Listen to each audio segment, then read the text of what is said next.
Uncovering the secrets and exposing the lies. That's what readers of freedomsphoenix.com get every day. Readers of freedomsphoenix.com are constantly provided the information that detail the real news between the lines of propaganda about government policies and the true relationship we all have with coercive governments. Learn the true condition of our economy, innovations and technological breakthroughs in energy, health, computer science, and space travel. Learn the truth well before it's admitted to in the lamestream media, the media that is so last century. Corporate media has evolved into nothing more than distributors of government propaganda, but we now have a fantastic alternative. freedomsphoenix.com provides constant news updates on the issues that affect our lives in the most important ways. Our liberty and our property are under constant attack, and freedomsphoenix.com provides the understanding behind the propaganda while encouraging the participation of our readers. Join us at freedomsphoenix.com. That's freedoms with an S, phoenix.com. freedomsphoenix.com, where the revolution between the ears has already matured. Freedom's the answer. What's the question? You're listening to Ernest Hancock.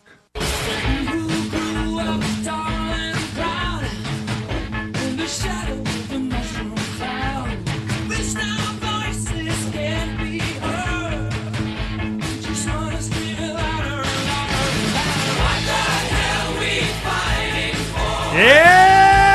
What we fight for here on Declare Your Independence from me, Ernest Hancock from Phoenix, Arizona, in the beautiful studios of Freedoms with an S, freedomsphoenix.com. Barry Hess came by, said, get your butt in the studio, man, let's yak it up. Because, it's always good to have him here. The one thing, I want to get this out. When I was Carrie Ann's age, Carrie Ann Citron from the Goldwater Institute was on in the first hour. She's probably under 30. She graduated law school in 2007, so that means she's probably born early 80s, mid, something like that. So when she's in pigtails and she's a little girl, playing house or whatever, I was doing this stuff, when I was her age now. And there was a thing called the Exxon Oil Overcharge Fund. They called it Exxon for some reason because they could. But it's an oil overcharge fund, and it was administered by the state legislature, and it was just, they price gouged us. They charged too much money. They were hoarding, or whatever the heck it was. So there was some kind of settlement made, and I'm sure there's a little backroom dealing, doing whatever. So each side got what they wanted, and they got their bucket of money. It was a payoff. So I remember when I last looked, it was $40-something million.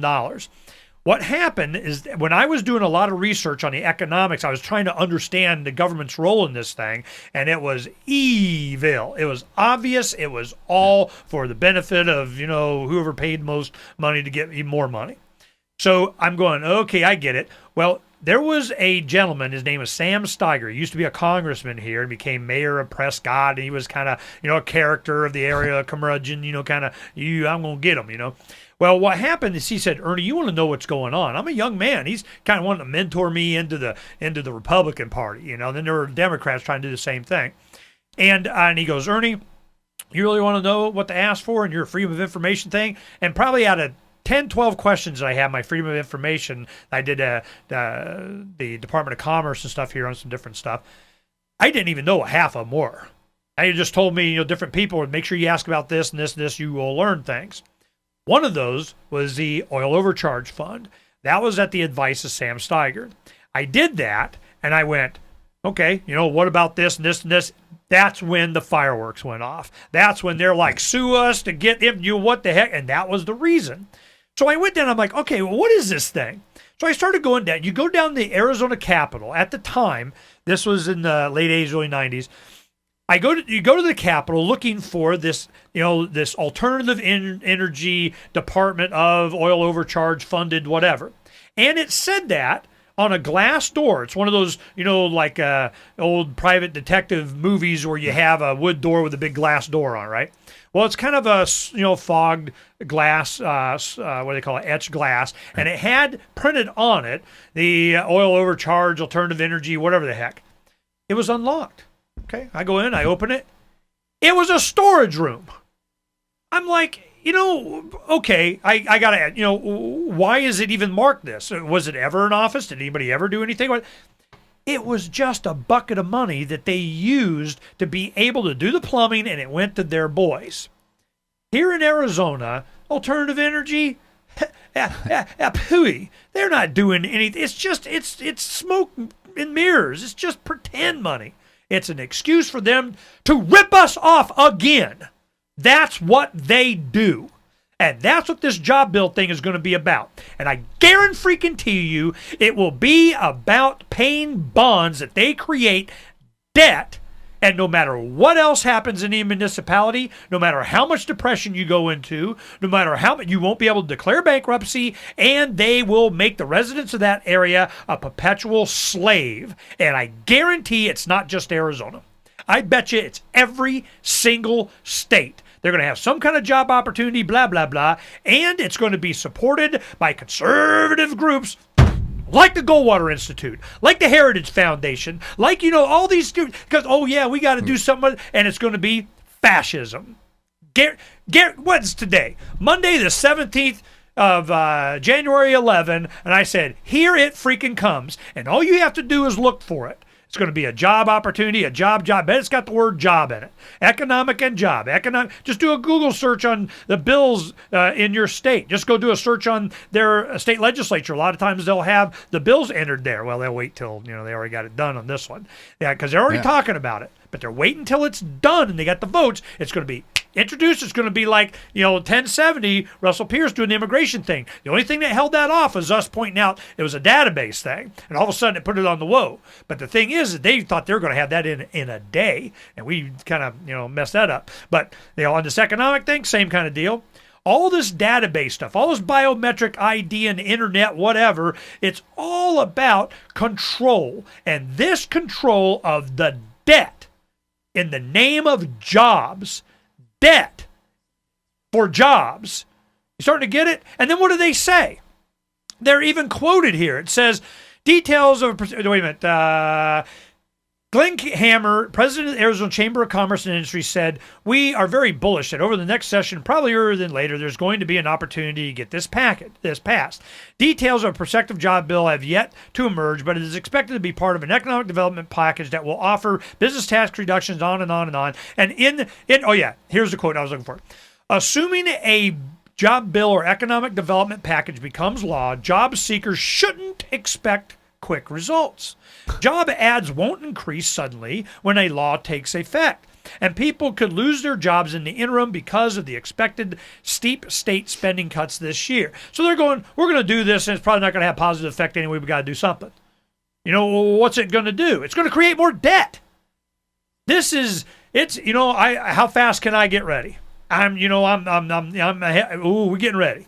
We were talking about, building the Nebu, as in Nebuchadnezzar jacking into the Matrix, our communication mobile unit, and we started finding out that there are a lot of old television and radio, especially television, that they've gone to these pop-out trailers. Now used to have communication trailers with the telescopic satellite dish, all that kind of stuff, and they've gone to the pop-out ones, bigger and more Hollywood. So these others are sitting around and at cheap. So we're looking at those. We might be getting one of those. That make it even easier. What? So I'm going, but we have to have the capacity to jack into the Matrix, because this kind of information they are not going to tell you. And we're lucky enough that I know these people, and they'll trust me not to just, go being stupid, and they get to have their say. But, Goldwater Institute, they'll come on, but I get to ask them, why is John Shattuck a senior fellow? How'd that happen? What was the trade-off? All his staff and everything went with the new Congressman David Schweikert. What's the difference? And these guys are you're going to have a free market libertarian group advocating for central planning of the economy. Is that what's going to happen? Oh, and I'm just going to sit here and go, oh, okay, because Goldwater Institute said it? Seriously? Who do you think you're dealing with? Uncovering the secrets, exposing the lies. All right, Barry, you get to talk. Well, yeah, I've just been so disappointed in the Goldwater Institute. They've left their roots, and they're still relying on the old reputation of when they were a very serious organization. Now it's a pandering operation. I saw it since the election. Now, all during the election, I kept carping about that, get rid of the income tax and the property taxes. Well, since the election, and without a word during the election, they've come out with 2 white papers saying, if we got rid of the income tax and the property tax, we'd be out of this depression. Hello. Now, the government wouldn't be, though. Exactly. People, they don't care about us. It's a ship of state, man. You know, you keep hearing me say that. You know, I got that from Barry, and he's all mad I don't give him enough credit. But you know, it's I always say it a little bit differently, but I got that from Barry, is that they're so worried about the ship. That's right. They want to save the structure because that's where all of their identity is wrapped up in. And if they had to rely on themselves as a human being with some kind of virtue, they're pretty bereft. So, what do you think is going to happen next year? Are you going to be running again for office in anywhere or anything? Yep. Yeah, I decided, I really hesitated, but I realized to the other guys it's a contest. To me, it's a commitment. And it's a whole different perspective. Are you going to run for city council or something? I'll run for something. Oh, does Gina, his wife, know? Not yet. Man, I didn't do it, Gina. We'll be right back here on Declare Your Independence. This is Ernest Hancock. I'm publisher of freedomsphoenix.com and the radio talk show host of Declare Your Independence. Now, I want to give you my personal endorsement of a wealthy U.S. citizen that is predicting that in 2011, we will witness the most important day in America in more than 50 years. He's produced a video for you. It's a real eye-opener, and I want to make sure that you have an opportunity to watch it. www.endofamerica, the numbers 1 and 7.com. Endofamerica17.com. This video has the history of how we got where we are now and where we're going and why. Now, it's a lengthy video. It'll be about 20 minutes, but you need to watch this so you understand what's going to happen to this country and how you can protect your wealth and even benefit financially. Now, you go there. It's free. I want you to watch this video. You need to have this information so that you can survive the economic collapse that's coming to America. It's not if, it's when. That's End of America, the numbers 1 and 7.com. After you watch it, you'll understand why I endorse it.